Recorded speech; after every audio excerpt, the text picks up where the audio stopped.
Born ओपेनहेमर approximation. सो ये जो approximation है ये में क्या बताता है, ज्यूम करता है कि जो न्यूक्लियाई है वो सेवरल थाउजेंड टाइम्स हैवी होती हैं इलेक्ट्रॉन से, तो इसलिए वो स्लो मूव करती हैं। So this approximation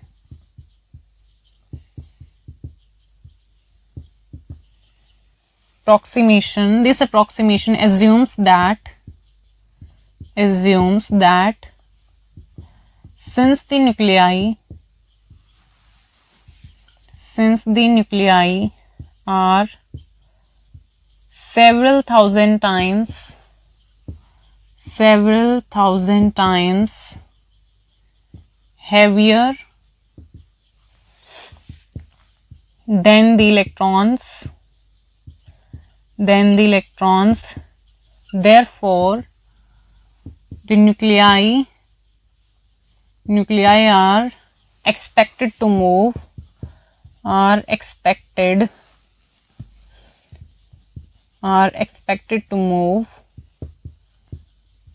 much more slowly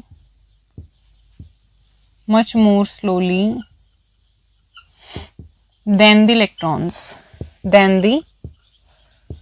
electrons.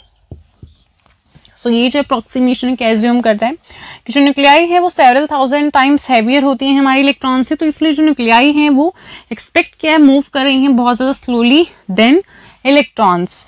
thus the nuclei may be assumed to be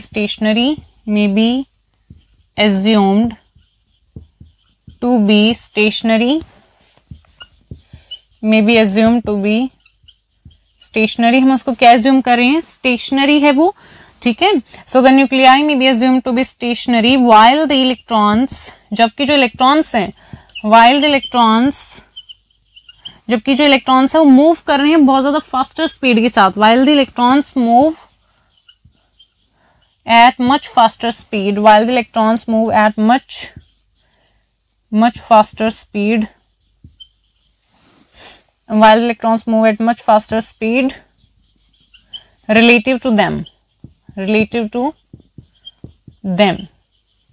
alright, so जो न्यूक्लियाई है उसको हमने क्या एज्यूम कर लिया, स्टेशनरी, जबकि जो इलेक्ट्रॉन्स है वो मूव कर रहे हैं मच फास्टर स्पीड के साथ relative to them. Therefore according to Born-Oppenheimer approximation,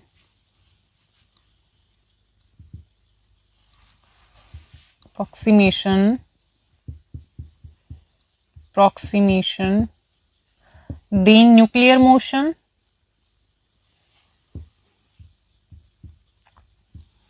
and the electronic motion,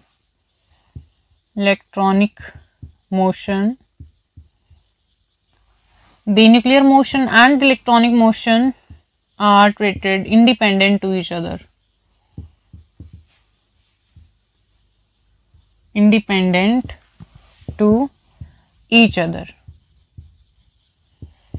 alright, so according to Born Oppenheimer approximation बच्चों, जो न्यूक्लियर मोशन होगा और जो हमारा इलेक्ट्रॉनिक मोशन उसको हमने क्या माना है, इंडिपेंडेंट है एक दूसरे पे, वो डिपेंड नहीं करे एक दूसरे पे, ठीक है, इंडिपेंडेंट है एक दूसरे के, वो न्यूक्लियर मोशन और हमारा electronic motion. The total energy of a molecule according to this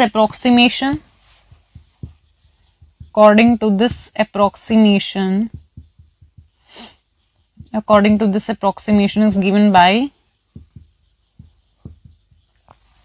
E is equal to E translational plus E vibrational plus E rotational plus E electronic. Alright, तो जो हमारी टोटल एनर्जी है बच्चों molecule के according to this approximation वो क्या है, ई translational, sum है किसका, translational plus vibrational plus rotational and plus electronic energy का।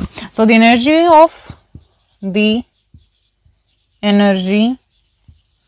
Of the molecule is the sum of translational energy translational energy, that is ETR. Vibrational energy, vibrational energy, EVIB. Vibrational energy और rotational energy, rotational energy, EROT, rotational energy, and electronic energy, and electronic energy, that is electronic. All right, तो देखिए according to Born Oppenheimer approximation हमने क्या माना, nuclear motion और जो electronic motion उनको हमने ट्रीट किया है इंडिपेंडेंट है, वो एक दूसरे पे वो डिपेंड नहीं कर रहे हैं, अलग अलग है न्यूक्लियर मोशन और हमारा इलेक्ट्रॉनिक मोशन। उसके बाद है टोटल एनर्जी जो हम मॉलिक्यूल की अकॉर्डिंग टू दिस अप्रोक्सीमेशन क्या बताया, ई इज इक्वल टू वो क्या है, सम है हमारा ट्रांसलेशनल प्लस हमारा vibrational energy, rotational energy and electronic energy. Means to say जो एनर्जी है मॉलिक्यूल की वो सम है किस किस का, translational energy, vibrational energy, rotational energy and electronic energy. All right students, the translational energy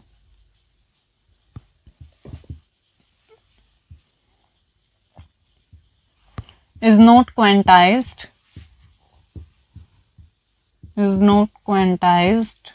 whereas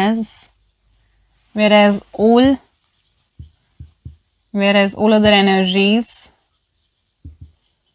are क्वेंटाइज्ड। कि बच्चे जो हमारी ट्रांसलेशनल एनर्जी है वो क्वेंटाइज नहीं होती है, जबकि हमारी अदर जो एनर्जीज है वो क्या होती है, क्वेंटाइज्ड होती हैं।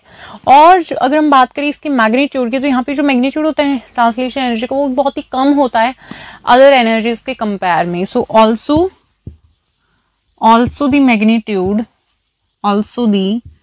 Magnitude of translational energy,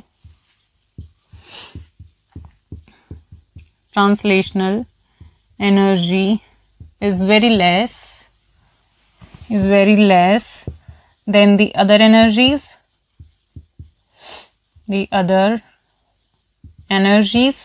so E electronic greater than E vibrational greater than E rotational greater than E translational. सबसे कम जो है वो कौन सी है, ट्रांसलेशनल, सबसे ज्यादा electronic, then vibrational, then rotational.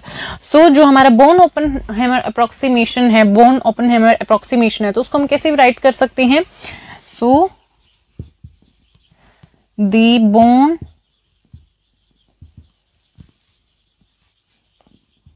Oppenheimer approximation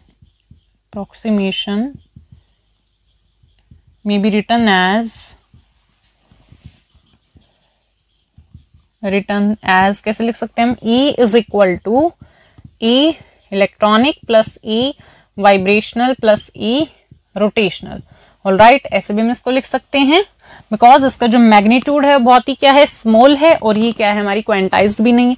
तो जो हमारा बोर्न ओपेनहाइमर अप्रोक्सीमेशन उसको हम कैसे भी लिख सकते हैं, E इलेक्ट्रॉनिक प्लस में वाइब्रेशनल एंड प्लस रोटेशनल। उसके बाद इससे हमें क्या पता चल रहा है कि जो हमारी इलेक्ट्रॉनिक, वाइब्रेशनल, रोटेशनल एनर्जी, जो ये एनर्जीज हैं बच्चों, ये क्या है, एक दूसरे पे डिपेंड नहीं कर रही है, इंडिपेंडेंट है एक दूसरे के। So which implies that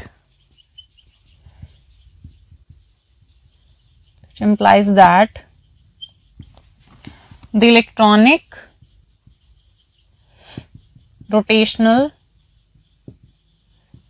and vibrational energies are independent to each other. G's are independent, एक दूसरे पर डिपेंड नहीं करिए, इंडिपेंडेंट है, इंडिपेंडेंट टू ईच अदर। सो ये हो गया हमारा टॉपिक बोर्न ओपेनहाइमर अप्रोक्सीमेशन। तो यहाँ पे क्या था, ट्रांसलेशन एनर्जी हमारी क्वेंटाइज नहीं है, जबकि सब ये जो एनर्जी और क्वेंटाइज्ड है। जो मैग्नीट्यूड है हमारी ट्रांसलेशन एनर्जी का वो भी बहुत ही कम है अदर एनर्जीज के कंपेयर में। तो इलेक्ट्रॉनिक है, उसके बाद वाइब्रेशन, उसके बाद रोटेशन, तो सबसे कम ट्रांसलेशनल। सो जो बोर्न ओपेनहाइमर अप्रोक्सीमेशन उसको हम कैसे राइट कर सकते हैं, is equal to electronic plus vibrational and then translation rotational. इसके बाद ये यहाँ से भी क्या पता चल रहा है कि जो हमारी टोटल जो हमारी एनर्जी आ रही है वो किसका सम आ रही है, इलेक्ट्रॉनिक, वाइब्रेशनल एंड रोटेशनल। तो यहाँ से पता चल रहा है कि जो इलेक्ट्रॉनिक है वो इंडिपेंडेंट है इन दोनों से, और जो वाइब्रेशनल है वो भी डिपेंड नहीं कर रही है इन दोनों पे, और जो रोटेशनल है वो भी डिपेंड नहीं कर रही इन दोनों पे। तो मतलब ये जो तीनों हमारी एनर्जीज, इलेक्ट्रॉनिक और रोटेशनल और वाइब्रेशनल, ये तीनों ही इंडिपेंडेंट है एक दूसरे के, जो एक दूसरे पर डिपेंड नहीं कर रही है। समझ आया ये टॉपिक आपको?